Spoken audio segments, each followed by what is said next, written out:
नमस्कार, मैं हूं संजय सेठी। आप देख रहे हैं जेसीडी टाइम्स। कांग्रेस को आखिरकार गांधी परिवार के बाहर एक नया अध्यक्ष मिल गया है।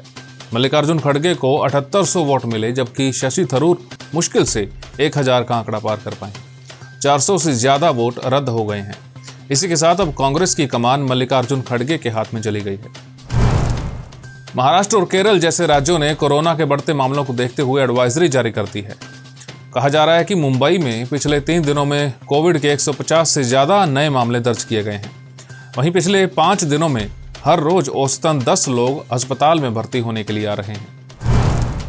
इन दिनों अचानक से मौत की घटनाएं तेजी से बढ़ रही हैं। कोई डांस करते करते जान गंवा रहा है, तो कोई बैठे बैठे। ताजा मामला दिल्ली से सटे गाजियाबाद में सामने आया है, जहां जिम ट्रेनर को हार्ट अटैक आया और चंद सेकंड में उसकी मौत हो गई। पूरी घटना सीसीटीवी में कैद हो गई, जो अब वायरल हो रही है। पंजाब के संगरूर से सांसद सिमरनजीत सिंह मान को जम्मू कश्मीर में घुसने से रोक दिया गया है। जम्मू कश्मीर पुलिस ने कानून और व्यवस्था का हवाला देकर उन्हें जम्मू कश्मीर सीमा में दाखिल नहीं होने दिया। इसके बाद सोमवार रात से ही सिमरनजीत सिंह और उनके समर्थक कठुआ जिले के लखनपुर बॉर्डर पर डेरा डाले हुए हैं। बीसीसीआई ने कहा है कि एशिया कप के लिए भारतीय टीम पाकिस्तान नहीं जाएगी। इसके बाद पाकिस्तान ने भारत को धमकी दी है कि अगर भारत ऐसा करता है तो वनडे वर्ल्ड कप के लिए वो अपनी टीम भारत नहीं भेजेंगे। हालांकि अगर पाकिस्तान ऐसा करता है तो उसका खुद का नुकसान ज्यादा होगा। ऑनलाइन शॉपिंग से जुड़ा एक हैरान करने वाला वाकया सामने आया है। दरअसल एक शख्स ने ऑनलाइन शॉपिंग साइट अमेजॉन से करीब 53,000 रुपए का एक आईपैड मंगवाया था, लेकिन उसे बस 93 रुपए का एक कैडबरी कुकीज डिलीवर कर दिया गया। हालांकि अमेजॉन ने पैसे वापस देने का वादा किया है। नारकोटिक्स कंट्रोल ब्यूरो की रिपोर्ट में कहा गया है कि बॉलीवुड अभिनेता शाहरुख खान के बेटे आर्यन खान से जुड़े ड्रग केस में सेलेक्टिव ट्रीटमेंट किया गया है। एनसीबी ने अपनी रिपोर्ट में कहा है कि जांच में कई खामियां पाई गई हैं। इसके साथ ही करीब 7 से 8 अधिकारियों और कर्मचारियों पर सतर्कता संबंधी मुद्दों को लेकर आरोप लगाए गए हैं।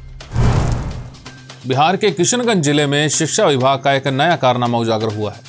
बिहार का शिक्षा विभाग कश्मीर को भारत का हिस्सा नहीं मानता है। बोर्ड की ओर से सरकारी स्कूल के लिए 7वीं के एक पेपर में एक प्रश्न पूछा गया है, जिसमें कश्मीर को भारत से अलग एक देश बताया गया है।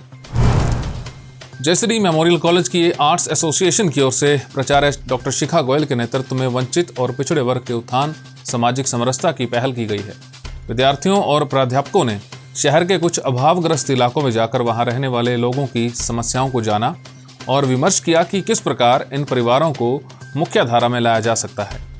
विद्यार्थियों के इस जज्बे को देखकर जेसीडी विद्यापीठ की प्रबंध निदेशक डॉक्टर शमीम शर्मा ने भी विद्यार्थियों को जहां बधाई दी, वहां शाबाशी भी दी। अब बात आज के इतिहास की। आज ही के दिन 1960 में भारत में बना पहला मिग-21 एयरफोर्स में शामिल हुआ था। इससे 5-6 साल पहले मिग-21 एयरफोर्स में आ गए थे, लेकिन वो रूस में बने हुए थे। रूस और चीन के बाद भारत मिग-21 का तीसरा सबसे बड़ा ऑपरेटर है। 1964 में इस विमान को पहले सुपरसोनिक फाइटर जेट के रूप में एयरफोर्स में शामिल किया गया था। शुरुआती जेट रूस में बने थे और फिर भारत ने इस विमान को असेंबल करने का काम शुरू कर दिया था। तब से अब तक मिग-21 ने 1971 के भारत पाक युद्ध, 1999 के कारगिल युद्ध समेत कई मौकों पर अहम भूमिका निभाई है। पिछले कुछ वर्षों में एयरफोर्स में क्रैश और कैजुअल्टी में मिग-21 विमानों की हिस्सेदारी सबसे ज्यादा रही है। इसी वजह से इनका नाम खराब हुआ है। हमारी इस खास पेशकश में फिलहाल इतना ही। देश और दुनिया की तमाम खबरों के लिए आप देखते रहिए जेसीडी टाइम्स।